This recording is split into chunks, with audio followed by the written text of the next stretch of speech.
Hey, everybody, and welcome back to the Deep Dive. Today we're going to be looking at something that might seem kind of far away from our little corner of Southeast Houston, Deer Park, LaPorte, Pasadena. Right. But trust me, this is something that could really have an impact on what we're seeing and saying online, right here at home. Absolutely. We're talking about online censorship, Mm. and specifically how American tax dollars are actually being used to fund these organizations that are involved in these censorship efforts over in Europe. Yeah, you might be thinking Europe. What does that have to do with me? Right. But you got to remember the internet has no borders. Exactly. And decisions that are made across the pond, can easily ripple out and affect all of us. For sure. And that's exactly why we're doing a deep dive today. Yeah. We're looking at an investigative report from the Foundation for Freedom Online. The FFO. Yeah, the FFO, that's right. And the report's called 23 U.S.-Funded Organizations Drive the EU's War on Tech Companies. Catchy title. It is catchy, and we're going to be unpacking some pretty surprising facts like how much money these organizations are getting and, who's really pulling the strings behind the scenes. Yeah, so let's talk about the EU. Okay. They have something called the Digital Services Act. Ooh, the DSA. The DSA, that's right. It's basically their attempt to regulate content on these big American tech platforms like Facebook, Google, Right. the one formerly known as Twitter X. Oh, so wait, are they coming for our cat videos? Is that what we're worried about here?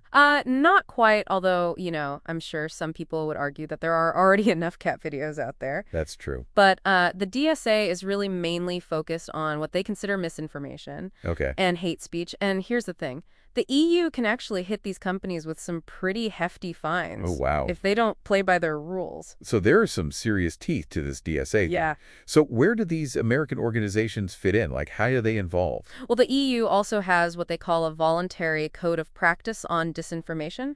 Oh, interesting. Now I say voluntary. Right. With, a pretty healthy dose of skepticism. Sure. Because it's quickly becoming mandatory Oh, for these tech companies to operate in Europe. I see. So they could be legally obligated to censor content that the EU finds problematic? So less of a suggestion and more of a do this or else. You got it. Okay. Now, the FFO report identified 23 U.S.-funded organizations that are playing a key role in all of this. Okay. Some are what they call signatories, meaning they endorse and they legitimize the EU's code of practice. Right. Others are what you might call enforcers. Okay. They're actively working to identify and target content that they deem harmful. And get this, some organizations are actually doing both. Yeah. They're both signatories and enforcers like NewsGuard. Oh, yeah. The ones that put those nutrition labels on websites. Right. Some people see that as just a way to blacklist certain sources. Well, and it's a valid concern when you look at the fact that NewsGuard received $750,000 from the Department of Defense. Wow.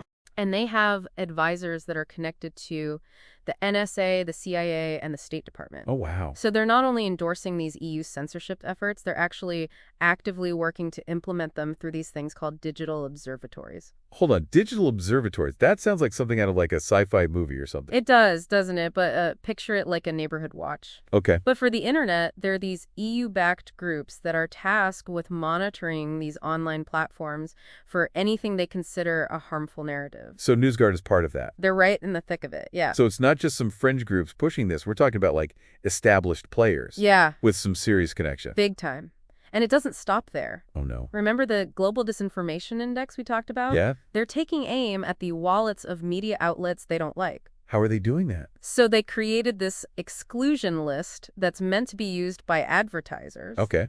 And the goal is to financially cripple those news sources that don't toe the line. So it's like a do not fund list. Exactly, a do not fund list. Wow, that's really aggressive. And this organization is getting U.S. funding too? Yep, they received $330,000 both directly from the State Department and through the National Endowment for Democracy. Wow. It looks like a pretty tangled web here. Yeah, it really is. And it gets even more interesting when you start looking at organizations like Bellingcat, Right. which is this open source intelligence group that's actually been praised by the U.S. intelligence community. And they've gotten funding from the National Endowment for Democracy. Okay. They're also knee-deep in these digital observatories helping shape what information gets flagged. It's interesting how even Agence France-Presse, Right. the world's oldest news agency, is involved Yeah. in EU disinformation monitoring, and they've received millions from the U.S. government, including the Department of Defense and U.S. aid. It's wild. Okay, so we've kind of unmasked some of the players here. Now let's talk money. How much are we talking about All here? right, so brace yourself, Okay. because these 23 organizations have collectively received over $15 million Wow. in government grants and awards. I just want to repeat that for our listeners, $15 million of American taxpayer money has gone to organizations that are pushing for online censorship in Europe. And that's just what we know about. Right. There could be even more funding flying under the radar. So what does all of this mean for us here in, Deer Park, LaPorte, Pasadena? What does this say about the priorities of the U.S. government? I mean, we're sending millions of dollars overseas to potentially limit online speech. Right. But we have people here at home that are struggling with things like infrastructure and education. It raises some interesting questions, for sure. It does. So welcome back to the deep dive. Before the break, we were talking about, how those U.S. tax dollars are being funneled to these organizations that are involved in these online censorship efforts over in Europe. And we left off with a pretty big question. Yeah. How could this transatlantic censorship strategy actually directly impact what we see and say online here in the U.S.? Well, that's the million-dollar question, isn't it? Think about it this way. These EU regulations, they're like a big incentive for these tech companies to just censor everything. Right. Just to be on the safe side. Because they don't want to risk those big fines. Exactly. They don't want to mess with that. And remember, these companies, they're global. Right. It's a lot easier for them to just have like one set of rules for everybody Yeah. than to try to tailor things to different countries. So you're saying that even if something is like perfectly legal to post here in the U.S., Right.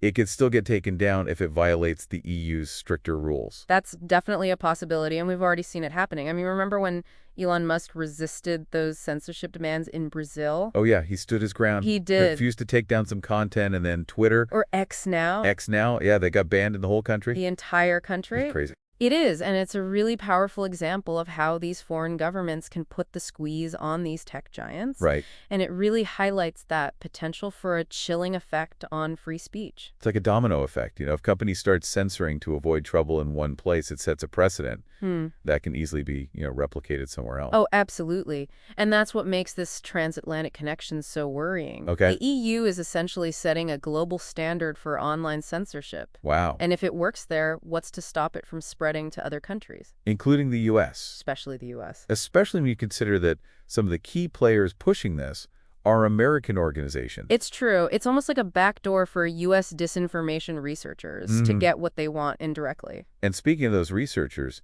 the FFO report actually quotes Kate Harbath, Oh, right. who's a former Facebook executive. Yep. And she's become a pretty prominent figure in this whole censorship industry. She has. What did she have to say?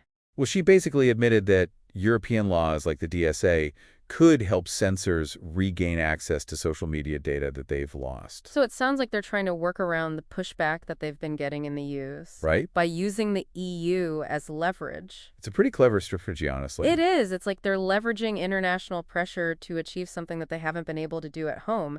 It's a perfect example of how those regulations in one part of the world can have like these unintended consequences in another. So let's connect this back to our listeners here in, Deer Park, LaPorte, Pasadena. Sure. Why should they care about all of this? How could it impact their lives? Well, for starters, it could actually limit the information that they're able to access online. Even information that's like legal and relevant to their lives. Yeah, potentially. The more power these, censorship-minded organizations have, the greater the risk that valuable information is going to get caught in their net. Right. You might be trying to research something that's really important to you, and suddenly it's gone. Wow. And it's not just about access to information. It's also about that chilling effect on free speech. Right.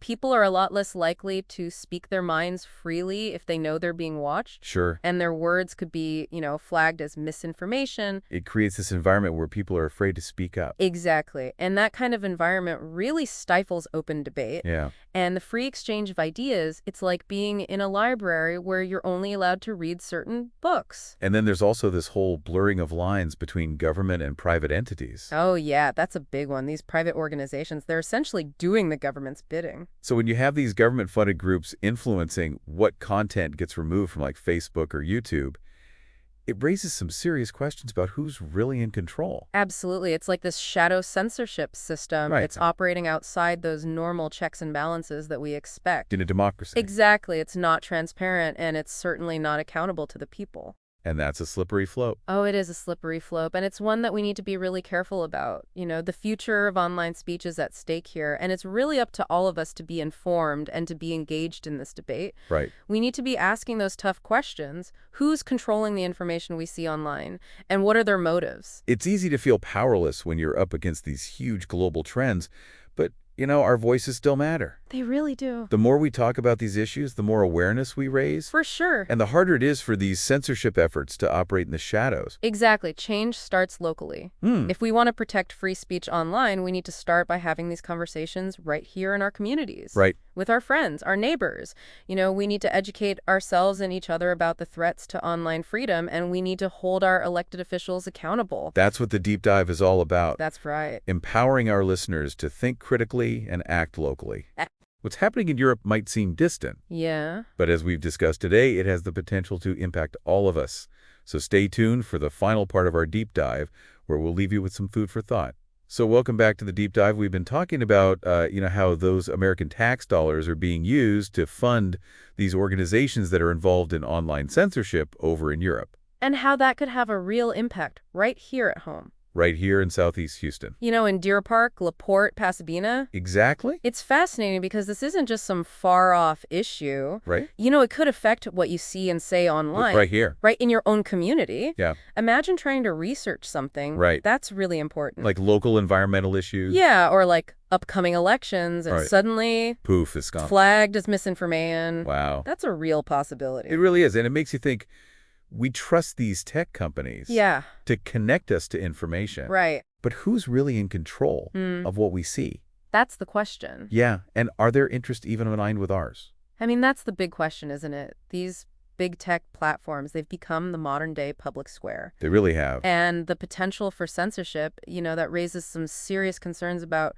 freedom of speech and access to information. For sure, and we've seen how quickly things can change online. Oh, yeah. We talked about how Elon Musk pushed back against those censorship demands in Brazil. He did. And Twitter. Now X. Now X ended up being banned in the entire country. That's power. It really is. So what can we do about it? I mean, it feels like such a big, complex issue. It is a complex issue, but, that doesn't mean we're powerless. Okay. We can start by being aware of what's happening. Right. Check out that full FFR report. We'll link to it in our show notes. It's packed with so much more information than we could even cover today. Yeah, definitely check that out. And most importantly, talk about it. Share this information with your friends, your family, your neighbors. Get people talking. Yeah, let's get people thinking critically about what they're seeing online and who's controlling the narrative. Absolutely. The more we talk about these issues, the harder it is for censorship to just happen in the shadows. Exactly. We need to be engaged. Right. And we need to hold our elected officials accountable for protecting our digital freedoms. Absolutely. Remember, change starts locally. It does. What we do here in our communities can have a ripple effect. Absolutely. So stay curious, stay informed, Yeah. and most importantly, stay engaged. Thanks for joining us on The Deep Dive. And if you find value in what we do and want to support our mission of empowering our local community here in Southeast Houston, please consider donating at thinkandactlocally.com/donate. You'll find a link in our show notes. See you next time.